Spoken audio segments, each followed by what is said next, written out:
Boa tarde, mais uma vez aqui no Espaço Gourmet do Parque Shopping, no Latambuí, para almoçarmos esse delicioso almoço aqui do Latambuí. Hoje, o Roberto Gifone, que já é nosso companheiro aqui de almoço conosco, e o nosso querido deputado Isalci. Deputado, vamos falar um pouquinho sobre o PSDB. Como é que está o encaminhamento do PSDB local aqui de Brasília? Bem, primeiro o PSDB está com um programa agora em todo o país, com a participação ativa do presidente, com uma campanha de filiação nacional. E evidentemente passa agora por uma reforma no PSDB local. O que o PSDB precisa fazer e vai fazer a partir de agora é exatamente reestruturar para colocar o PSDB no lugar que ele merece. Desde 98 o PSDB vem sendo um partido satélite, um partido de composição, mas nunca foi protagonista. Nós queremos realmente resgatar isso. O partido ainda está sob intervenção, vence agora a sua executiva, então deverá ter uma nova executiva para exatamente reestruturar o partido e prepará-lo muito bem, não só para 2018, mas principalmente agora também, em 2016, uma parceria com o Goiás, em Minas Gerais, para que a gente possa eleger também os prefeitos do entorno. Vereador, isso é importante. A ideia é o quê? Ter uma sintonia para que a grande votação que a candidatura do Aécio teve para presidente da República possa repercutir na votação dos candidatos proporcionais e majoritários aqui do Distrito Federal. Exato. Eu acho que o PSDB local precisa realmente criar uma dimensão maior e chegar mais próximo da população. Nós não podemos tratar o PSDB como se fosse um partido pequeno ou um partido que tem dono. Nós temos que democratizar e levar realmente esse partido para as bases.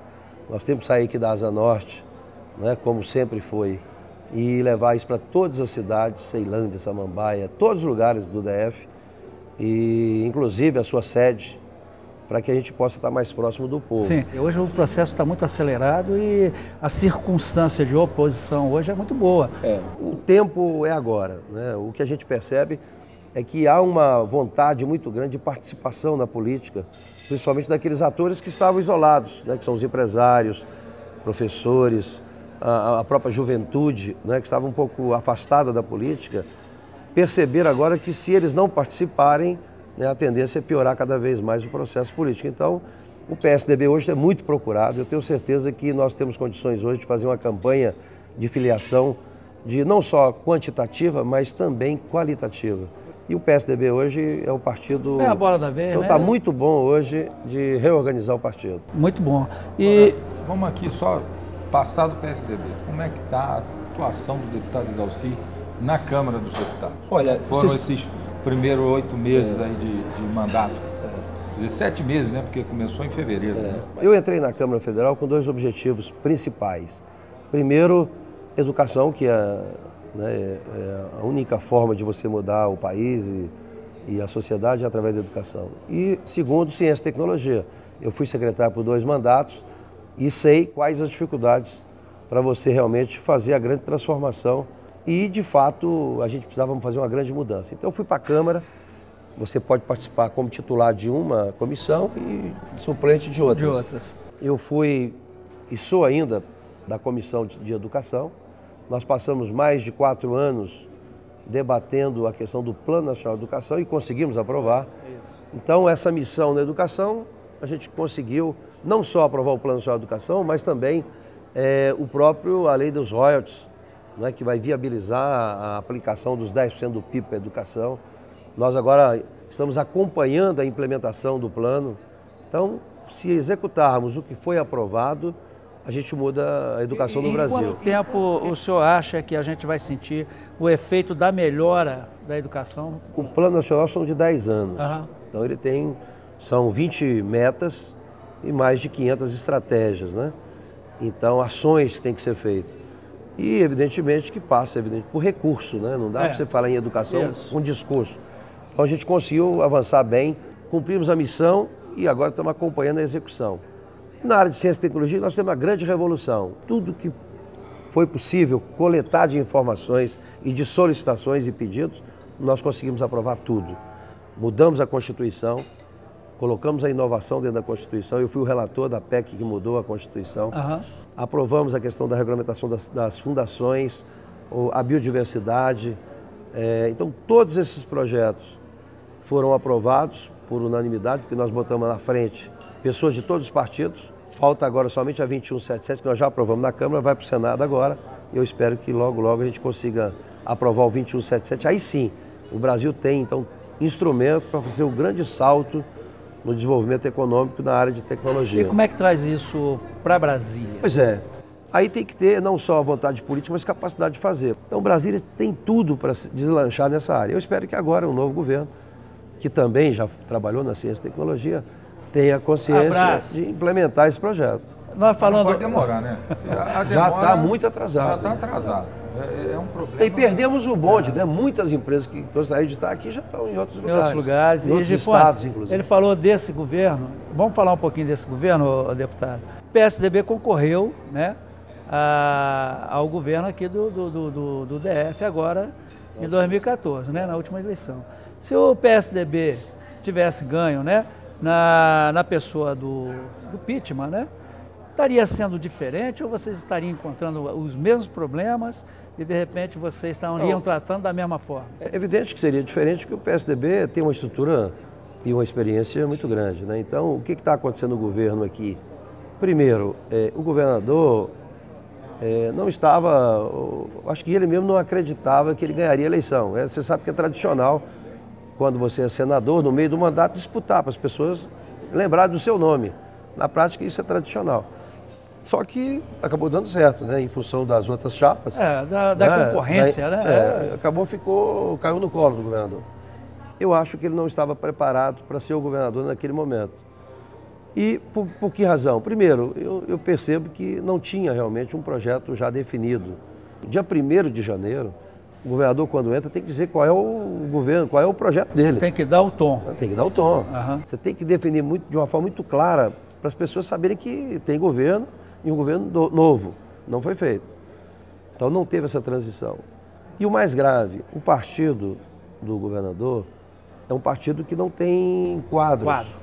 Então qual foi o maior erro? Ele não fez o que os outros governadores sempre fizeram. Dia 1º de janeiro sai todo mundo e entra gente nova. Ele teve que manter, porque não tinha pessoal, ele manteve todos os comissionados servidores, que todos eram petistas. Ora, se os petistas que estavam no governo não conseguiram reeleger uma rejeição total, como é que agora, num governo de oposição, mas, deputado, vai dar certo? Não dá certo. Só me desculpe, mas tem uma contradição aí. Por quê? Porque os partidos que compuseram a base de eleição, né, do PSB, ou seja, a coligação PSD, PDT e o Solidariedade, e depois vocês mesmo do PSDB, no segundo turno apoiaram, embarcaram. Mas existe, né, claramente perceptível que esses partidos não conseguiram se juntarem ao quadro, né, de governabilidade e hoje se percebe que estão afastados. Quer dizer, o PDT está totalmente afastado da base. Exatamente. O PSDB, né, mais ou menos próximo, mas não tão próximo. E eu ia fazer a pergunta, o PSDB afinal, é governo, é oposição ou muito pelo contrário? Não, nós ajudamos a eleger o governador, né, mas eu particularmente, tudo que conversei com o governador antes, não teve resposta, né? Eu particularmente não tenho participado do governo, não indiquei ninguém para o governo, estou fora do governo. Agora, mas disse para o governador, não me interessa participar do governo, me interessa ser governo. Ou seja, não quero cargos, eu quero participar das decisões do governo. Você não tem um projeto de nação. Cada secretaria era do partido, cada administração era do deputado. Não tem nem problema, desde que você tenha um projeto de governo, um projeto do Estado, né? Aqui não, nós ficamos discutindo no início do governo quem é que seria o administrador. Essa é a maior discussão do governo. Foi. Quem é o administrador? Ficava aquela briga toda. Eu não vi ninguém discutindo o que nós queremos para a nossa cidade e cobrança do governo em cima das questões. E as derrubadas Isso é hora para estar se preocupado? Olha, eu vou ser muito claro. Tem área que não pode construir, ok. Então não cobre IPTU imediatamente, já, né, deixa de cobrar. Agora, você cobrar IPTU, deixar construir, deixar o cara morar, e depois que ele derrubar, isso é absurdo. Isso aí é falta de sensibilidade. Infelizmente, né, houve um abuso muito grande com relação a isso. Por isso que você não pode fazer esses governos de caixinha, né? Secretário disso, daqui não. Você tem alguns projetos que são estruturantes, você mexe com tudo, você mexe com o meio ambiente, você tem educação, você tem secretaria de obras, você tem habitação, você tem todos. Então, se você delegar para um secretário disso, você não vai sair nunca. Agora, se você pega um gerente que vai cuidar só disso e dá a ele, não é, condições e dizer, olha, para o secretário tudo, olha, está aqui, esse cara aqui é o responsável para regularizar os condomínios. Então, o que ele precisar é prioridade. Aí você resolve. Ok. Deputado, nós vamos chamar aqui para um intervalo, né? Vamos para um intervalozinho rápido e voltamos para falarmos sobre o cenário nacional, né? O petrolão, principalmente. Ok, Gifone? Vamos lá. Voltamos aqui no Espaço Gourmet do Parque Shopping, no Latambui, com o almoço conosco de hoje, com o Gifone e o deputado Isalci. Deputado, nós estamos vendo aí, o Rodrigo Janot, ele deu uma cutucada no Eduardo Cunha e no Renan Calheiros. E depois está sendo reconduzido há mais 2 anos como procurador-geral. E o que a gente está percebendo? Que o Renan Calheiros está ficando mais escondidinho e o Eduardo Cunha está mais em evidência. Será que já tem alguma coisa aí para esse negócio terminar em pizza? Olha, eu sinceramente não acredito muito não. O Janot é uma pessoa, eu pelo menos estive com ele já umas 2 vezes, e eu sinto que é uma pessoa muito séria. Agora, eu sou contador, sou auditor, então fiz parte da CPMI e faço agora. Lá atrás, a gente que é auditor, a gente tem um feelingzinho, né, como é que... Eu naquela época já sabia desse processo. Você olhando algumas delações e vendo o processo, você sabe o que aconteceu. E hoje está muito claro o que aconteceu. O Zé Dirceu, que é o grande mentor né, de tudo isso, fizeram então um esquema para perpetuar no poder. Bem detalhadamente, né, fizeram um planejamento, botaram as pessoas, aparelharam o Estado, né, levantaram tudo onde eram os postos-chaves, as pessoas certas no lugar certo, as pessoas de confiança deles, para realmente utilizar, né, não só da máquina, mas dos recursos públicos para manter no poder. Agora, perderam o limite, quer dizer, hoje não tem nada nesse governo federal que não tenha, né, uma participação de propina na história. Então, você tem as maiores empresas do Brasil hoje, 20 grandes empresas. Então, essas empresas, elas formaram um cartel, que é até normal isso. Eles fazem o clube deles. Agora, o que não é normal é os diretores passarem para eles informações. Aí, a partir daí, o que eles faziam?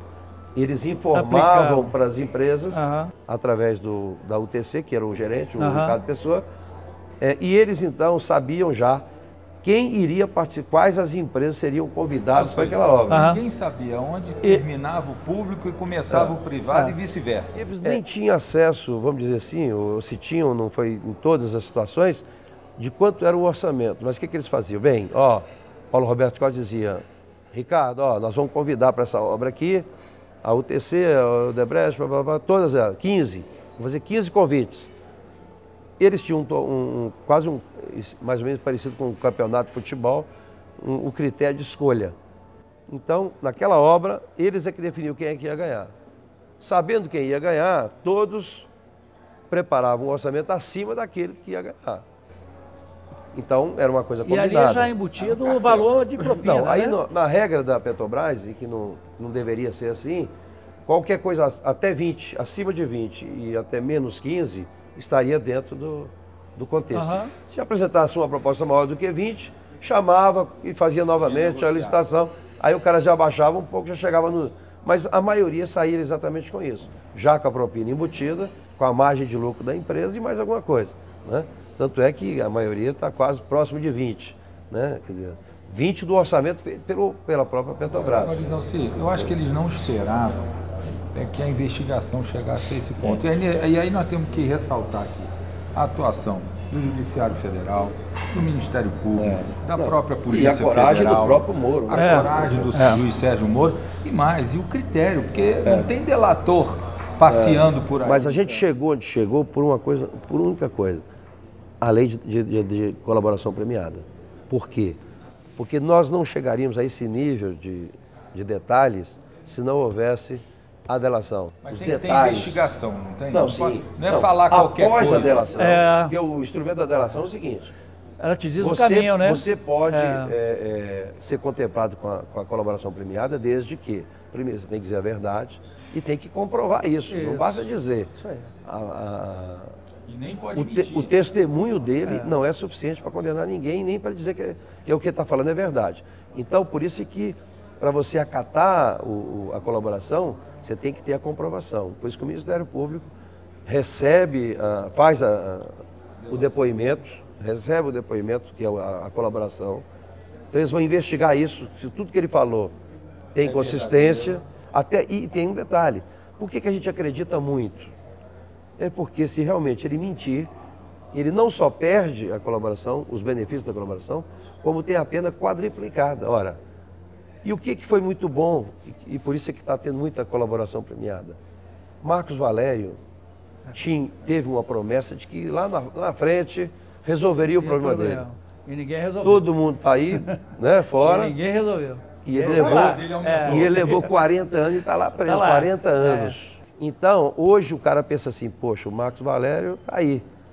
Né? Os grandões saíram e sobrou para o cara. Então, os diretores, Paulo Roberto Costa, agora Renato Duque, Augusto, os empresários, entraram na delação por isso. Hoje nós temos mais de 20 colaboração premiada.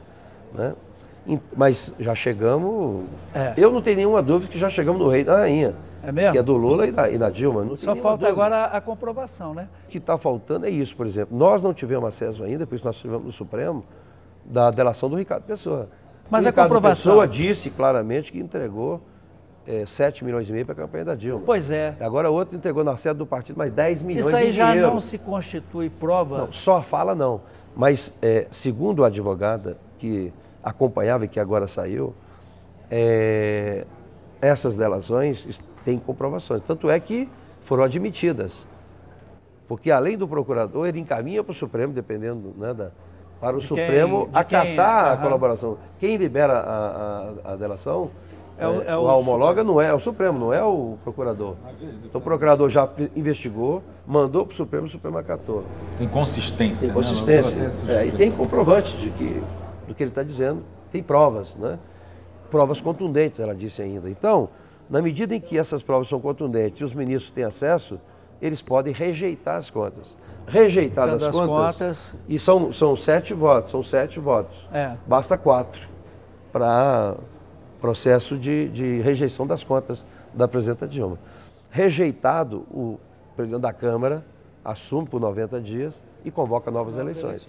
Eu digo que isso aí é o melhor, porque o que tem que ser feito no país hoje exige respaldo popular. Então, se você tem novas eleições... Indiretas ou diretas, tem é normal. Eleição, direta. População, normal. Novas eleições. Assim. E se você pega aí um presidente eleito com 70%, 80% dos votos, ele vai ter, então, respaldo popular, legitimidade para fazer as mudanças que tem que ser feitas. Se você pega, agora esse é um ponto. O outro é o impeachment. O impeachment, o que acontece? Será votado em plenário, voto aberto, óbvio que estão conversando, todo mundo está conversando, porque existe essa possibilidade do impeachment também. Então você tem que preparar, né, o país para o dia seguinte, quem é que vai governar e como, né? Feito o impeachment, quem assume aí é o vice, só afasta a presidente. Mas eu acho que você colocando o vice-presidente, que não teve voto, não é a mesma coisa de que você colocar alguém através do voto, né? Deputado, eu acho assim, né? A gente, daqui para 2018, nós temos que sentarmos aqui nessa mesa, né, Gifone, e conversarmos muito sobre a questão política, né? E esperamos que, né, nós aqui do Tenência Negócio, que, né, apesar de tudo, nós somos cidadãos, né? E cidadãos a gente quer aquilo que é bom para o país e aquilo que seja correto, né? Então esperamos que isso tudo que está acontecendo hoje no país com relação à Petrobras, com relação, né, à corrupção, a gente tenha um caminho, né, que a gente possa sair desse atoleiro e não se atolar mais. O senhor vê alguma possibilidade? Bem, eu acho que o que tem de pior no país hoje, o que faz mais mal para o país hoje é realmente o governo PT. Então, a saída do governo já vai beneficiar muito a mudança. Eu acho que... Agora, o PSDB é uma alternativa e tem realmente uma proposta a apresentar para o país, né? O PSDB, reconhecidamente, né, tudo que foi feito nesses últimos governos só foi possível tendo em vista a estabilidade que foi implantada.